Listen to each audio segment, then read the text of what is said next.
माँ मेंढक का पेट फट गया और वह मर गई।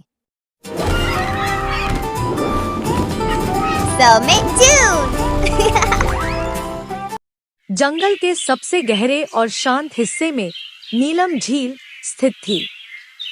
यह झील केवल पानी का स्रोत नहीं थी, बल्कि एक पूरी सभ्यता थी। यहाँ रंग बिरंगी मछलियाँ थी, बूढ़े कछुए थे जो सदियों की कहानियाँ जानते थे, और चंचल झींगे थे। लेकिन इस पूरे समाज के केंद्र में थी हरिति। हरिति कोई साधारण मेंढक नहीं थी। वह रोज सुबह झील के सबसे ऊंचे और चिकने काले पत्थर पर बैठती थी। यह पत्थर उसका सिंहासन था। बच्चों, देखो इस सूरज को। यह भी मेरे जागने का इंतजार करता है ताकि मेरी त्वचा की चमक से अपनी किरणों को और उज्जवल कर सके। उसके 5 बच्चे बल, चतुर, कोमल, गोलू और नन्हा उसे विस्मय से देखते थे। माँ, क्या सच में? क्या सूरज आपसे अनुमति लेता है? बिल्कुल।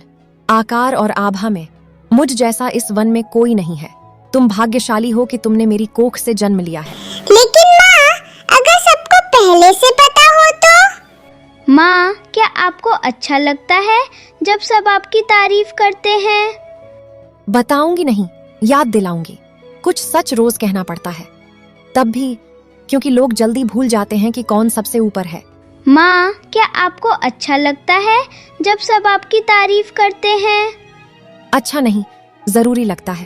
तारीफ ही वो आवाज है जो बताती है कि तुम खास हो। और अगर कोई तारीफ ना करे तो खुद करनी चाहिए ताकि दुनिया सीखे। माँ, क्या बाकी जानवर भी खास नहीं हैं? सब खास होते हैं, लेकिन कुछ दूसरों से ज्यादा। मतलब आप? बिल्कुल। अब देखना, आज सबको फिर याद दिलाऊंगी। हरिति हर सुबह झील के पत्थर पर चढ़ जाती और अपनी तारीफों के पुल बांधने लगती। झील के बाकी जानवर उसकी इस आदत से तंग आ चुके थे। सुनो सब, क्या तुमने मेरी इन सुनहरी धारियों को देखा? पूरे जंगल में ऐसी चमक किसी के पास नहीं है। मछलियां तो कितनी फीकी और बदसूरत दिखती हैं। पास ही तैर रही सुनहरी मछली को यह सुनकर बहुत गुस्सा आया। हरिति, अपनी तुलना हमसे करना बंद करो। चमक से पेट नहीं भरता और तुम्हारी ये बातें हमें बहुत चुभती हैं। तुम तो जलोगी ही। आखिर तुम मेरे जैसी जमीन और पानी दोनों पर जो नहीं रह सकती। तभी किनारे पर बैठा बूढ़ा कछुआ अपनी गर्दन धीरे से बाहर निकालता है और भारी आवाज में बोलता है। हरिति, घमंड का सिर हमेशा नीचा होता है। आज तुम अपनी त्वचा पर इतरा रही हो, लेकिन याद रखना, मुसीबत के समय तुम्हारी ये चमक तुम्हें बचाएगी नहीं, बल्कि पकद्धा देगी। ओह दादा, आप अपनी पुरानी नसीहतें अपने पास ही रखें। मुझे पता है कि मैं सबसे श्रेष्ठ हूँ। कितनी अहंकारी है यह। देखना, एक दिन इसका यह घमंड इसी झील में डूब जाएगा। अपने बच्चों की ओर मुड़ी और शान से बोली, चलो बच्चों, इन मामूली लोगों के साथ रहने की जरूरत नहीं है।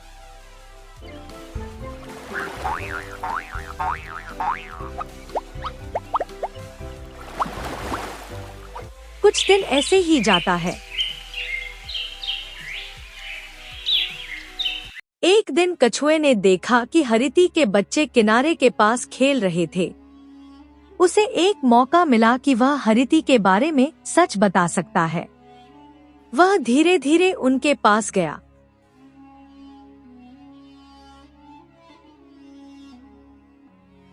बच्चों, अपनी माँ की बातों को ही पूरा संसार मत समझो। इस झील की सीमा के पार वह वन है जहाँ पैर रखने से धरती कांपती है। हम जाएंगे, हम जाएंगे, हम जाएंगे। जब उसने देखा कि हरिति के बच्चे जिद कर रहे हैं कि वे देखने जाएंगे, तो उसकी खुशी की कोई सीमा नहीं रही। जिज्ञासा बच्चों का स्वभाव होती है।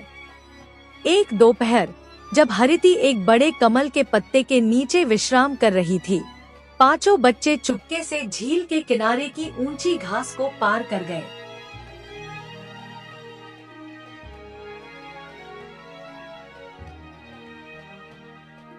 वे उस रास्ते पर पहुंचे जहां बड़े बड़े पेड़ों के तने टूटे हुए थे। अचानक जंगल में एक सन्नाटा छा गया।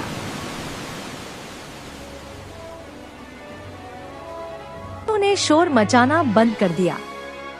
फिर एक ऐसी आवाज आई जिसे बच्चों ने पहले कभी नहीं सुना था। धम। भाई, क्या ये बादल फटने की आवाज है?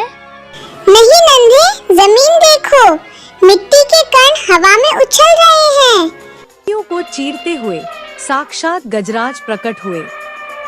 एक विशाल हाथी जिसकी ऊंचाई बादलों को छूती महसूस हो रही थी। उसके कान जब फड़फड़ाते थे तो ऐसा लगता था मानो कोई विशाल पंखा चल रहा हो। उसने एक बड़े साल के पेड़ को अपनी सूंड से पकड़ा और उसे एक ही झटके में उखाड़ दिया। ये तो कोई चलता फिरता पहाड़ है। भागो, वरना हम इसके पैर के नीचे धूल बन जाएंगे। बच्चे अपनी जान बचाकर गिरते पड़ते वापस झील की ओर भागे।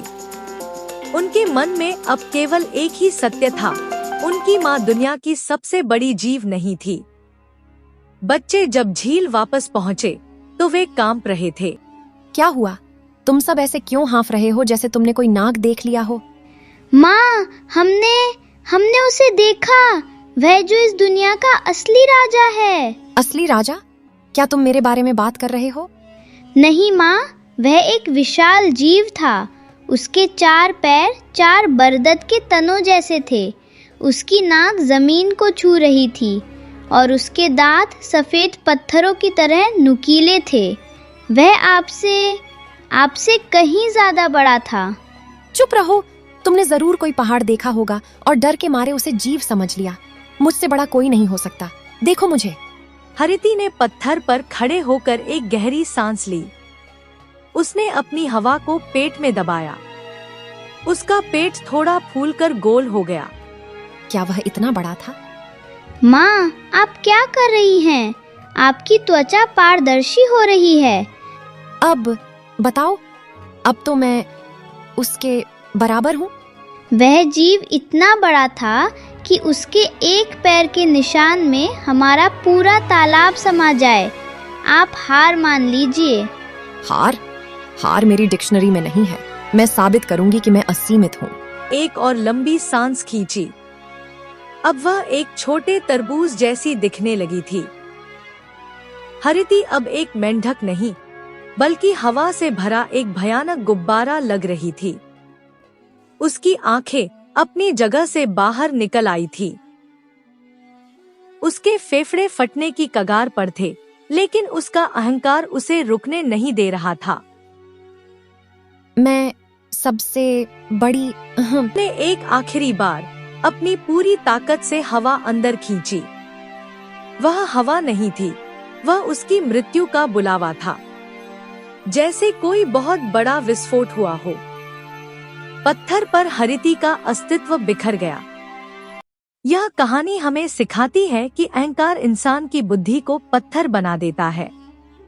तुलना हमेशा दुख और विनाश लाती है। जो व्यक्ति अपनी सीमाओं को नहीं पहचानता और खुद को ईश्वर से भी बड़ा समझने लगता है, उसका अंत मां मेंढक की तरह ही होता है। विनम्रता ही वह कवच है जो हमें सुरक्षित रखता है।